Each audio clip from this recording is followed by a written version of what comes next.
নমস্কার, সুপ্রভাত সকলকে। আমি শর্মিষ্ঠা। আমার নতুন আরেকটি ব্লগে আপনাদের সকলকে স্বাগত। আজ আমাদের ঘুরতে যাওয়ার দ্বিতীয় দিন। প্রথম দিনের ভিডিও অনেকদিন আগেই পোস্ট করেছিলাম।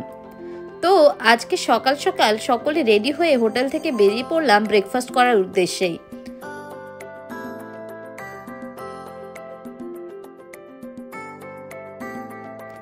আমরা যে হোটেলটাতে স্টে করছিলাম ওর সামনেই ছিল ওয়েমাউথ বিচ। এই বিচের চারিদিকে সৌন্দর্য ছিল অপূর্ব, আর সকালের সূর্যালোকে খুব সুন্দর দেখাচ্ছিল। এখানে একটু আমরা কেপ মেরে ভিডিও করছিলাম।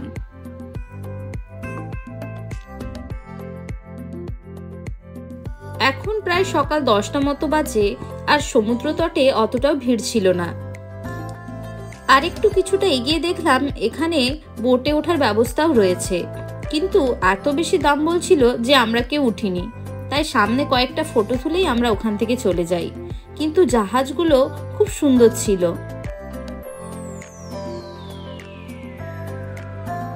আর এখানে সমুদ্রের জলটা খুব সুন্দর নীল আর স্বচ্ছ। ওই এপার থেকে ওপার যাওয়ার জন্য ওনারা প্রায় 800 টাকা করে বলছিলেন, আর একটু বেশি দূর পর্যন্ত নিয়ে যাওয়ার জন্য এক একজনে 3000 টাকা করে বলছিলেন। তাই আমরা কেউই যাইনি।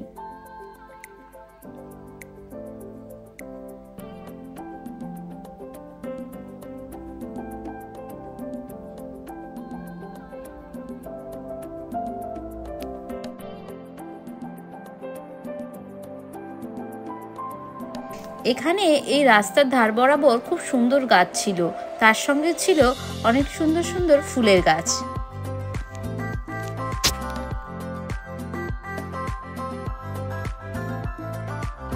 আজকের ওয়েদারটা খুবই সুন্দর ছিল, বেশ হালকা গরম, আর হাওয়াটাও কম হচ্ছিল।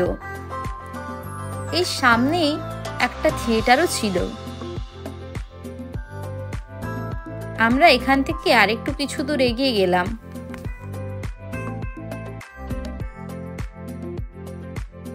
আমরা যে দিকটাতে ছিলাম তার ঠিক উল্টো দিকেই একটা দুর্গ ছিল, আর দূর থেকে ওই দুর্গটার কামানগুলো দেখা যাচ্ছিল। যেহেতু একটু বেশি দূর, তাই আমরা কেউ ওই দিকটাতে যাইনি।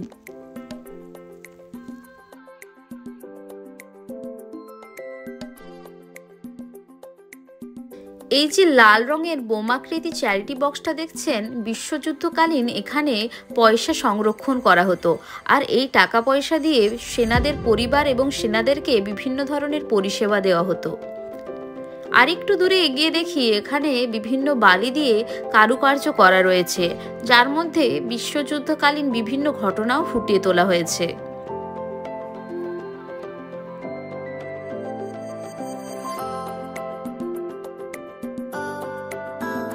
এখানে মেলার মতো বিভিন্ন ধরনের নাগরদোল্লা, তাছাড়াও বিভিন্ন ধরনের রাইডের ব্যবস্থা ছিল। বাচ্চাদের জন্য বিনোদনের এক জায়গা। রাতের বেলা করে বোধহয় এগুলো খোলে, দিনের বেলা এগুলো বন্ধই ছিল।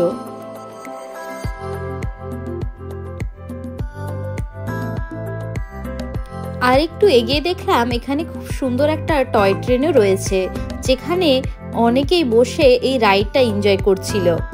আমরা যাওয়ার আগেই এটা ছেড়ে দিয়েছিল, তাই আমাদের আর এটাতে ওঠা হয়নি।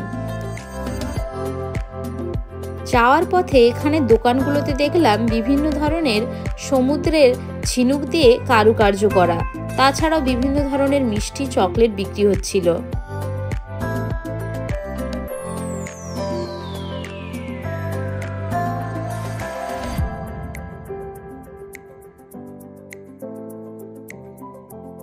এই স্টোরটিতে কাঠ দিয়ে কারুকার্য করা বিভিন্ন ধরনের শোপিস ছিল, তার সঙ্গেও ছিল বিভিন্ন ধরনের সুন্দর সুন্দর জাহাজ।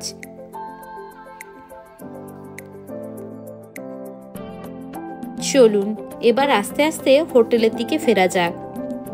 এখানে দেখলাম বেশ বড় বড় এরকম ডিজিটাল মেশিন রাখা আছে। এটা এখানকার টেম্পারেচার কন্ট্রোল করতে সাহায্য করে। চলুন এবার আমরা বেরিয়ে পড়েছি বাড়ির উদ্দেশ্যে। যাওয়ার পথে এই চার্চটা দেখতে খুবই সুন্দর লাগছিল।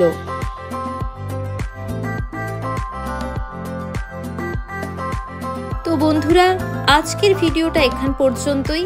আবার দেখা হবে নেক্সট ব্লগে। আজকের মতো এখানেই টাটা। ধন্যবাদ সকলকে।